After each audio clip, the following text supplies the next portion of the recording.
Good afternoon. Earlier today, Attorney General Dana Nessel was joined by officials from the Department of Justice and the FBI to announce state and federal charges against 13 members of 2 militia groups who were preparing to kidnap and possibly kill me.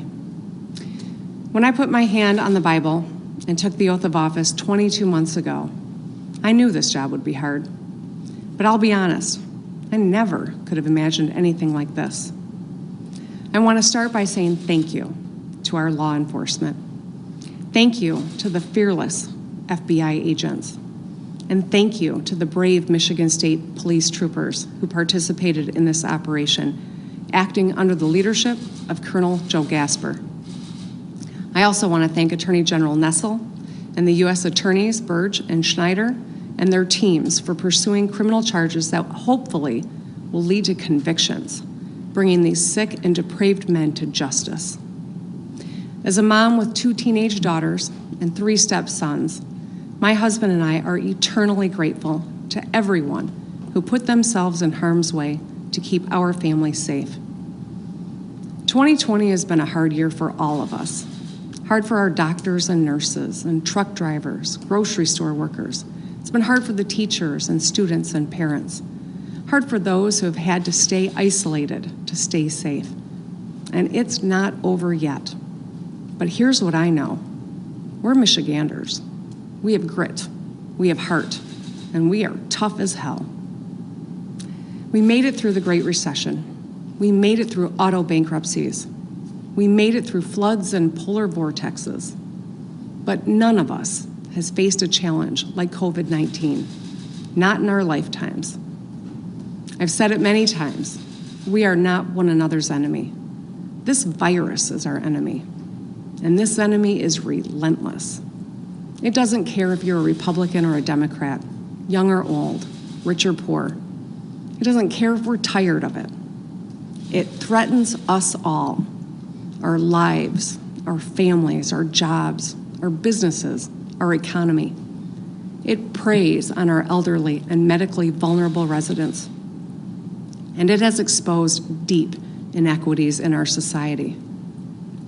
This should be a moment for national unity, where we all pull together as Americans to meet this challenge head on with the same might and muscle that put a man on the moon. Seeing the humanity in one another and doing our part to help our country get through this.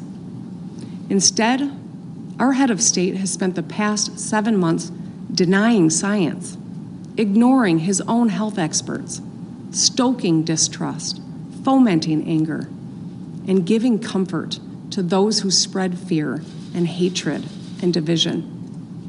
Just last week, the President of the United States stood before the American people and refused to condemn white supremacists and hate groups like these 2 Michigan militia groups.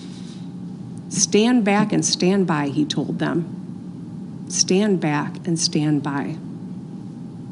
Hate groups heard the president's words not as a rebuke, but as a rallying cry, as a call to action.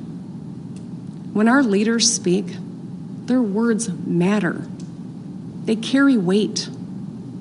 When our leaders meet with, encourage, or fraternize with domestic terrorists, they legitimize their actions, and they are complicit.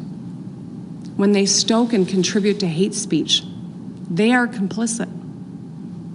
In 1981, President Ronald Reagan spoke to the NAACP's annual convention, and his comments stand in sharp contrast to what we have seen on the national and state level from his own beloved party in 2020. He said, "A few isolated groups in the backwater of American life still hold perverted notions of what America is all about." Recently, in some places in the nation, there's been a disturbing recurrence of bigotry and violence. Then Reagan sent a direct message to those who still adhere to senseless racism and religious prejudice. "You are the ones who are out of step with our society," he said. "You are the ones who willfully violate the meaning of the dream that is America. And this country because of what it stands for, will not stand for your conduct. So let me say this loud and clear. Hatred, bigotry, and violence have no place in the great state of Michigan. If you break the law or conspire to commit heinous acts of violence against anyone, we will find you, we will hold you accountable, and we will bring you to justice. For the past 7 months, I've made tough choices to keep our state safe. These have been gut-wrenching decisions no governor has ever had to make. And I get it. Life has been hard for us all. When I get out of bed every morning, I think about the high school seniors like my daughter who missed graduation ceremonies, or those Michiganders who've missed weddings and funerals. I think about all the moms who are working from home, making breakfast every day, logging their kids onto their Zoom class, and doing the laundry. Think about the small business owners who spent a lifetime building something great, who are now hanging on by their fingernails just to keep the lights on.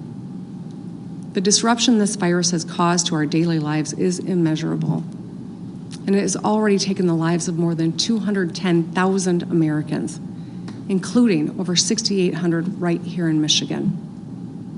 As painful as these losses are, our hard work and sacrifices have saved thousands of lives. We have one of the strongest economic recoveries in the nation.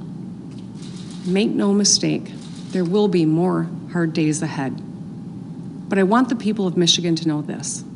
As your governor, I will never stop doing everything in my power to keep you and your family safe. You don't have to agree with me, but I do ask one thing. Never forget that we are all in this together. Let's show a little kindness and a lot more empathy. Let's give one another a little grace, and let's take care of each other.